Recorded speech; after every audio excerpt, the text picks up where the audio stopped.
നിയമസഭാ തെരഞ്ഞെടുപ്പിൽ സ്ഥാനാർത്ഥി പ്രഖ്യാപനങ്ങൾ ഒരുപാട് നമ്മൾ കണ്ടു. പക്ഷേ നിയമത്തേക്ക് നോക്കുമ്പോൾ സ്വയം സ്ഥാനാർത്ഥി പ്രഖ്യാപനമാണ് നമ്മൾ കണ്ടത്. അതും BJPയുടെ സംസ്ഥാന പ്രസിഡൻ്റായ രാജീവ് ചന്ദ്രശേഖർ, ഞാൻ തന്നെ നിയമത്ത് മത്സരിക്കും, ഞാൻ തന്നെ നേരിട്ടിറങ്ങും, ഞാൻ തന്നെ നിയമത്തെ പിടിച്ച് കൈയടക്കും. LDFും UDFും അവരുടേതായിട്ടുള്ള കരുത്തുറ്റ സ്ഥാനാർത്ഥികളെ നിയമത്തെ നിർത്തിയപ്പോൾ സ്വയം പ്രഖ്യാപിത സ്ഥാനാർത്ഥിയായി രാജീവ് ചന്ദ്രശേഖർ എത്തുമ്പോൾ എന്തായിരിക്കും അദ്ദേഹത്തിൻ്റെ ആ ഒരു വിജയ സാധ്യത, അല്ലെങ്കിൽ ആ ഒരു തെരഞ്ഞെടുപ്പിൻ്റെ ഒരു സ്ട്രാറ്റജി? ഈ സ്വയം പ്രഖ്യാപിത സ്ഥാനാർത്ഥിത്വം അതാണ് ഇവിടുത്തെ പ്രശ്നം. അതിപ്പം വീണ്ടും അത് ചർച്ച വന്നതെന്ന് വെച്ചാൽ ഇന്ന് TP സെൻകുമാർ, മുൻ DGP TP സെൻകുമാർ ഈ രാജീവ് ചന്ദ്രശേഖരെ നിശിതമായി വിമർശിച്ചുകൊണ്ട് ഒരു പത്രസമ്മേളനം നടത്തിയിരുന്നു. കാരണം ഒരു സംസ്ഥാന അധ്യക്ഷൻ സ്വയം പ്രഖ്യാപിക്കുകയാണ്, ഞാനാണ് മത്സരിക്കുന്നത് നിയമത്ത്, അതല്ലായിരുന്നു വേണ്ടിയിരുന്നത് എന്നുള്ളതാണ് അദ്ദേഹം പറയുന്നത്.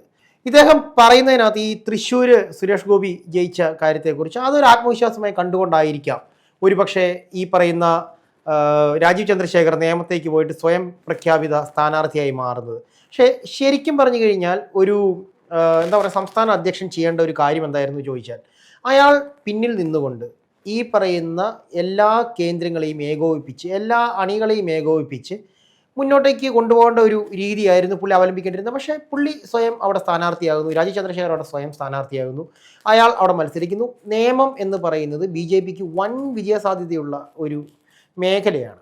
പക്ഷേ ഈ രാജീവ് ചന്ദ്രശേഖറിൻ്റെ സ്വയം സ്ഥാനാർത്ഥിത്വം ശരിക്കും പറഞ്ഞാൽ അണികളുടെ ഉള്ളിൽ ഒരു വിരുദ്ധത ഉണ്ടാക്കിയിട്ടുണ്ട് എന്നുള്ളത് സത്യസന്ധമായ കാര്യമാണ്. കാരണം രാജീവ് ചന്ദ്രശേഖർ വരുന്നു, അയാൾ കേന്ദ്രമന്ത്രിസഭയിൽ അംഗമായിരുന്നു, അയാൾ കേരളത്തിലേക്ക് വരുന്നു, വെറും ഒരു വർഷം കൊണ്ട് അയാൾ ഈ പറയുന്ന കേരളത്തിലെ BJPയെ പൂർണ്ണമായും തൻ്റെ കൈപ്പിടിയിലേക്ക് ഒതുക്കുന്നു. അതായത് കേരളത്തിലെ BJP രാജീവ് ചന്ദ്രശേഖറിലേക്ക് മാത്രം ഒതുങ്ങുമ്പോൾ അതിലെ മറ്റു നേതാക്കൾ തികച്ചും വിസിബിൾ അല്ലാതെ പോവുകയാണ്. തീർച്ചയായിട്ടും K. സുരേന്ദ്രൻ എന്ന് പറയുന്ന പഴയ സംസ്ഥാന അധ്യക്ഷനെ കുറിച്ച് ഇപ്പോൾ ഒരിടത്തും ഒന്നും പറഞ്ഞു കേൾക്കാറില്ല. അദ്ദേഹം എവിടെയാണെന്ന് ചോദിച്ചു കഴിഞ്ഞാൽ അദ്ദേഹം മഞ്ചേശ്വരത്ത് മത്സരിക്കുന്നുണ്ട് എന്നുള്ളതല്ലാതെ അദ്ദേഹത്തെക്കുറിച്ച് ഒരു ആഘോഷങ്ങളൊന്നുമില്ല. മുൻപെന്ന് പറഞ്ഞു കഴിഞ്ഞാൽ അദ്ദേഹം ഇടയ്ക്കിടയ്ക്ക് പത്രസമ്മേളനങ്ങൾ നടത്തുന്നു, ഇടയ്ക്കിടയ്ക്ക് ഓരോ പ്രോഗ്രാമുകൾക്ക് അദ്ദേഹത്തിൻ്റെ പേര് കേൾക്കുന്നു, BJPയുടെ ഓരോ പരിപാടികൾക്ക് അദ്ദേഹം വരുന്നു എന്ന് പറയുന്നു, അദ്ദേഹം ഒരു സന്ദേശ യാത്ര നടത്തിയിരുന്നു. അങ്ങനെ അദ്ദേഹം BJP എന്ന് പറയുന്ന പ്രസ്ഥാനത്തെ കേരളത്തിൽ വളർത്തുവാനായിട്ട് വളരെയധികം കഷ്ടപ്പെട്ടിട്ടുള്ള, BJPക്ക് വേണ്ടി അഹോരാത്രം ബുദ്ധിമുട്ടിയിട്ടുള്ള K. സുരേന്ദ്രൻ എന്ന് പറയുന്ന നേതാവിനെ ഇന്ന് പാർട്ടിയുടെ ഏതോ ഒരു ഇരുണ്ട കോണിലേക്ക് പുറന്തള്ളി. കൂടാതെ ഈ ഹിന്ദു വോട്ടുകളെ ഏകീകരിക്കുന്നതിന് പകരം ഹിന്ദു മതത്തിൽ അധിഷ്ഠിതമായ ഒരു പാർട്ടി എന്നുള്ള പേരിൽ നിന്നിട്ട് ഇപ്പോൾ ക്രിസ്ത്യാനിറ്റിയെ പ്രീണിപ്പിക്കുന്ന രീതിയിലുള്ള നീക്കങ്ങളാണ് രാജീവ് ചന്ദ്രശേഖർ നടത്തിക്കൊണ്ടിരിക്കുന്നത്. അയാൾ പറയുന്നത് തൃശ്ശൂർ സുരേഷ് ഗോപി ജയിച്ച കാര്യത്തെക്കുറിച്ചാണ്. ഇയാളൊരു കാര്യം മനസ്സിലാക്കണം.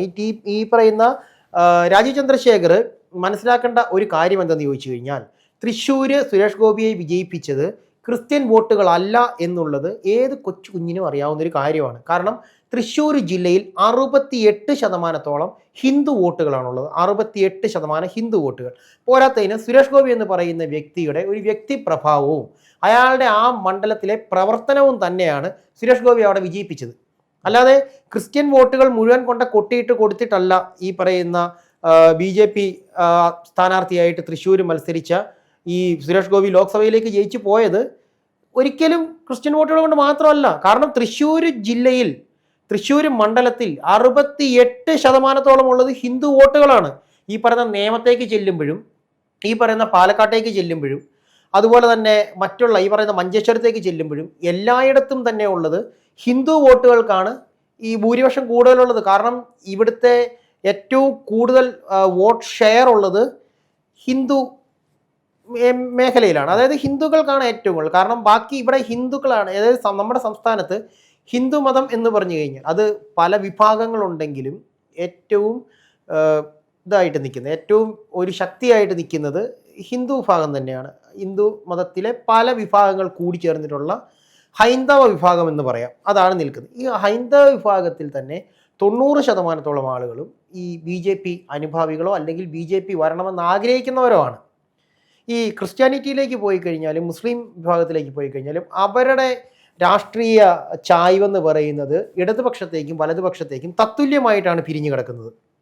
ഈ രണ്ട് പാർട്ടിയിൽ നോക്കിയാൽ ഹിന്ദുക്കളുമുണ്ട്, ക്രിസ്ത്യാനികളുമുണ്ട്, അതുപോലെ തന്നെ മുസ്ലിംസും ഉണ്ട്. അതേസമയത്ത് ഈ NDA എന്ന് പറയുന്ന ഈ പറയുന്ന BJPയുടെ ഏറ്റവും വലിയ മുന്നണിയായിട്ടുള്ള NDA ഇവരുമായി സഖ്യത്തിൽ ഏർപ്പെട്ടതിന് ശേഷമാണ് BJPക്ക് ഈ കേരളത്തിൽ ഒരു ക്രിസ്ത്യൻ സ്ഥാനാർത്ഥി, ഒരു ക്രിസ്ത്യൻ മതത്തിൽപ്പെട്ട ഒരു സ്ഥാനാർത്ഥിയെ ഈ പറയുന്ന BJP ഇവിടെ കാണിക്കാൻ തുടങ്ങിയത് NDA വന്നതിന് ശേഷമാണ്.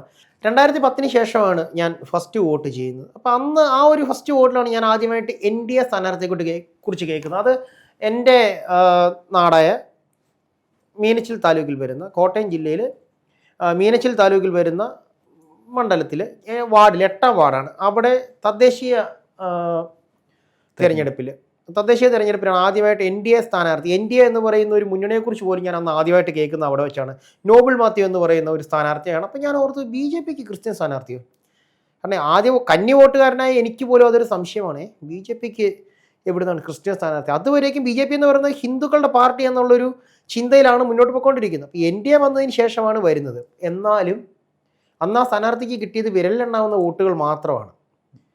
കാരണം ഈ പറയുന്ന ഭൂരിപക്ഷ സമുദായം എന്ന് പറയുന്നത് ഹൈന്ദവ സമുദായമാണ്. ഭൂരിപക്ഷ സമുദായം അത് നമ്മുടെ സംസ്ഥാനത്ത്, കേട്ടോ, ഞാൻ പറയുന്നത് ഇന്ത്യയിലെ കാര്യമല്ല പറയുന്നത്, നമ്മുടെ സംസ്ഥാനത്ത് ഭൂരിപക്ഷ സമുദായം എന്ന് പറയുന്നത് ഹൈന്ദവ സമുദായമാണ്.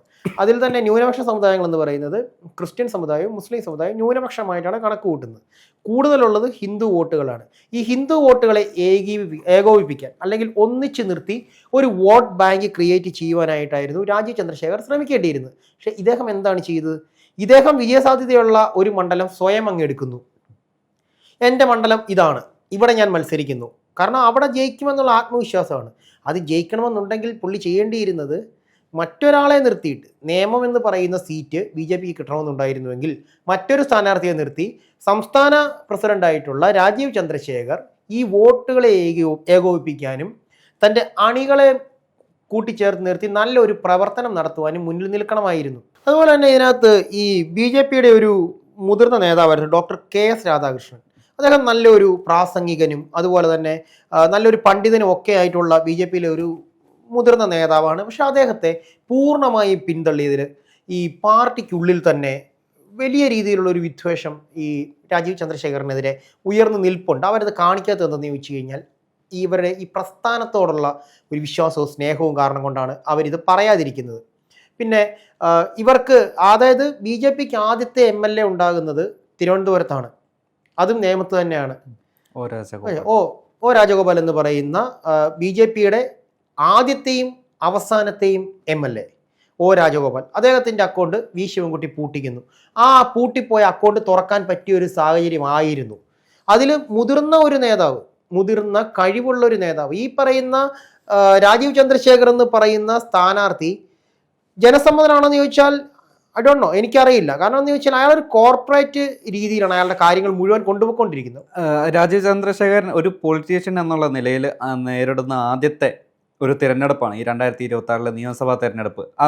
അതിനു മുമ്പ് രാജ്യസഭ MP, അത് ശേഷം കേന്ദ്ര മന്ത്രി ഒക്കെയുള്ള നിലയിലാണ് അദ്ദേഹം വന്നിരുന്നത്. പക്ഷേ ഒരു തെരഞ്ഞെടുപ്പിലൂടെ ഒരു ജനപ്രതിനിധിയാവാൻ രാജീവ് ചന്ദ്രശേഖരന് ഇതുവരെ സാധിച്ചിട്ടില്ല. അതേസമയം നമ്മുടെ ഈ TP സെൻകുമാർ തന്നെ ഇദ്ദേഹത്തിനെതിരെ വരികയാണ്. അത് പ്രത്യക്ഷത്തിൽ തന്നെ അദ്ദേഹത്തിന്റെ പ്രത്യക്ഷമായി രാജീവ് ചന്ദ്രശേഖരനെതിരെ വരുമ്പോൾ മറ്റുള്ള അണികൾക്കും തോന്നില്ലേ ഈ രാജീവ് ചന്ദ്രശേഖറിന്റെ സ്വയം തീരുമാനത്തെ? TP സെൻകുമാർ വന്നത് ഇപ്പോഴാണ്. അതിന് മുൻപ് തന്നെ പാർട്ടിക്കുള്ളിൽ ഈ പറഞ്ഞ രാജീവ് ചന്ദ്രശേഖരൻ്റെ കടന്നുവരവും രാജീവ് ചന്ദ്രശേഖരൻ്റെ ഞാനാണെല്ലാം, എനിക്ക് മേലെ ആരുമില്ല എന്നുള്ള രീതിയിലുള്ള പ്രവർത്തനങ്ങളും എല്ലാം തന്നെ BJP അണികളുടെ ഉള്ളിൽ, RSSും BJPയും ചേരുന്ന അണികളുടെ ഉള്ളിൽ ഭയങ്കരമായിട്ടുള്ള ഒരു വിയോജിപ്പ് ഉണ്ടാക്കിയിട്ടുണ്ട്. അതുപോലെ തന്നെ സുരേന്ദ്രനെ ഒതുക്കിയത് സുരേന്ദ്രൻ പക്ഷത്തിൻ്റെ ഉള്ളിൽ വലിയ മുറുമുറുപ്പുകൾ ഉയർത്തിയിട്ടുണ്ട്. അതുപോലെ തന്നെ ഈ ക്രിസ്ത്യാനിറ്റിയെ പ്രീണിപ്പിക്കാൻ വേണ്ടി ചെയ്തു കൂട്ടുന്ന പ്രവർത്തനങ്ങൾ, FCRA ചട്ടം കൊണ്ടിരുന്നത്, ഇതിനെല്ലാം തന്നെ ഈ പറയുന്ന പാർട്ടിക്കുള്ളിൽ തന്നെ വലിയ എതിർപ്പുണ്ട്. മനസ്സിലായോ? അത് ഭയങ്കരമായ എതിർപ്പ് നിൽക്കുന്ന ഒരു കാര്യമാണ്. പിന്നീട് നോക്കുകയാണെന്നുണ്ടെങ്കിൽ ഈ കുമ്മനം രാജശേഖരൻ എന്ന് പറയുന്ന മുതിർന്ന ഒരു നേതാവ്, അദ്ദേഹം ഗവർണറായിട്ട് വരെ BJPക്ക് വേണ്ടി ഇരുന്നിട്ടുണ്ട്. അത് മിസോറാം ഗവർണറായിട്ട് വരെ ഇരുന്നൊരു വ്യക്തിയാണ്. അദ്ദേഹത്തെയൊക്കെ പൂർണ്ണമായിട്ട് ഒതുക്കി കളഞ്ഞു. ഇപ്പം BJPക്ക് കേരളത്തിലെ മുഖമാരെന്ന് ചോദിച്ചു കഴിഞ്ഞാൽ അത് രാജീവ് ചന്ദ്രശേഖർ. ഈ കുമ്മനം രാജശേഖരൻ എവിടെ? അതുപോലെ തന്നെ K സുരേന്ദ്രൻ എവിടെ? ഈ ശോഭാ സുരേന്ദ്രൻ എന്ന് പറയുന്ന വ്യക്തിയുടെ പേര് ഇത്തവണ അവര് മത്സരിക്കുവാനായിട്ട് വരുന്നു എന്ന് പറയുമ്പോഴാണ് ഒരു മാസങ്ങൾക്ക് ശേഷം, അല്ലെങ്കിൽ എനിക്ക് തോന്നുന്നു ഒരു വർഷമായിട്ട് അവരെ കുറിച്ച് ഒന്നും കേൾക്കാൻ പോലും ഇല്ല. അപ്പോൾ ശശികല ടീച്ചർ ഇവിടെ BJPയുടെ ഐക്കൺസ് ആയിരുന്നു ഇവരെല്ലാം.